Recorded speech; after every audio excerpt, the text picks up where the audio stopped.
ಇನ್ನು ವೈದ್ಯ ವಿದ್ಯಾರ್ಥಿನಿ ಅತ್ಯಾಚಾರ ಮತ್ತು ಮರ್ಡರ್ ಪ್ರಕರಣಕ್ಕೆ ಸಂಬಂಧಪಟ್ಟಂತೆ ಮರಣೋತ್ತರ ಪರೀಕ್ಷೆ ವರದಿಯಲ್ಲಿ ಕೆಲವೊಂದು ಶಾಕಿಂಗ್ ಮಾಹಿತಿ ಹೊರಬಿದ್ದಿದೆ. ಕೋಲ್ಕತ್ತಾದಲ್ಲಿ ಆದಂತಹ ರೇಪ್ ಅಂಡ್ ಮರ್ಡರ್ ಕೇಸ್ ಇದು. ಒಬ್ಬ ವೈದ್ಯ ವಿದ್ಯಾರ್ಥಿನಿಯ ಮೇಲೆ ಆ ಸೆಮಿನಾರ್ ಹಾಲ್ನಲ್ಲೇ ಅತ್ಯಾಚಾರ ಮಾಡಿ ಕೊಲೆಗೈಯಲಾಗಿತ್ತು. ಈಗ ಮರಣೋತ್ತರ ಪರೀಕ್ಷೆ ಆಗಿದೆ, ವರದಿ ಕೂಡ ಬಂದಿದೆ. ಶಾಕಿಂಗ್ ಮಾಹಿತಿ ಹೊರಬಿಡ್ತಾ ಇದೆ. ಅಭಯ ದೇಹದ ಮೇಲೆ 14 ಗಾಯದ ಗುರುತುಗಳಿವೆ ಅಂತ. ಕೆನ್ನೆ ಮೇಲೆ, ತುಟಿ ಮೇಲೆ, ತಲೆಯ ಭಾಗದಲ್ಲಿ ಗಂಭೀರವಾಗಿ ಗಾಯಗಳಾಗಿವೆ.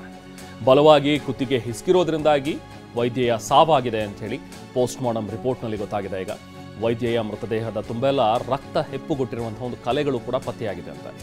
ನರಹತ್ಯೆ ಅಂತ ಹೇಳಿ ವರದಿ ನೀಡಿದ್ದಾರೆ ಅಧಿಕಾರಿಗಳು. ನೋಡಿ ಎಷ್ಟೊಂದು ಬ್ರೂಟಲ್ ಆಗಿ ಈತ ಆಕೆಯ ಮೇಲೆ ಎರಗಿದ್ದಾನೆ ಅಂಥೇಳಿ. 14 ಕಡೆಗಳಲ್ಲಿ ಆಕೆಗೆ ಗಾಯಗಳಾಗಿವೆ. ಕಚ್ಚಿದಾನೆ, ಪರ್ಚಿದಾನೆ, ಹೊಡೆದಿದ್ದಾನೆ. ಸೊ ಹಾಗಾಗಿ ಅಲ್ಲಲ್ಲಿ ಹೆಪ್ಪುಗಟ್ಟಿರುವಂಥದ್ದು ಕೂಡ ಇದೆ. ಇಂಥ ಪಾಪಿಯನ್ನು ತಕ್ಕ ಶಿಕ್ಷೆಗೆ ಒಳಪಡಿಸಬೇಕು ಅಂಥೇಳಿ ಈಗಾಗಲೇ ಸಾಕಷ್ಟು ಪ್ರತಿಭಟನೆಗಳು ನಡೀತಾ ಇವೆ. ಬರೀ ಕೋಲ್ಕತ್ತಾದಲ್ಲಿ ಮಾತ್ರ ಅಲ್ಲ, ಬೇರೆ ಬೇರೆ ರಾಜ್ಯಗಳಲ್ಲಿ, ನಮ್ಮಲ್ಲೂ ಕೂಡ ಇಲ್ಲಿ ಬೆಂಗಳೂರಿನಲ್ಲಿ ರಾಜ್ಯಾದ್ಯಂತ ವೈದ್ಯರು ಪ್ರತಿಭಟನೆಯನ್ನು ಮಾಡ್ತಾ ಇದ್ದಾರೆ. ಕೆಲಸ ಮಾಡುವಂಥ ಜಾಗದಲ್ಲೇ ಈಕೆಗೆ ಸುರಕ್ಷತೆ ಇಲ್ಲ ಅಂತ ಹೇಳಿದ್ರೆ ಹೇಗೆ?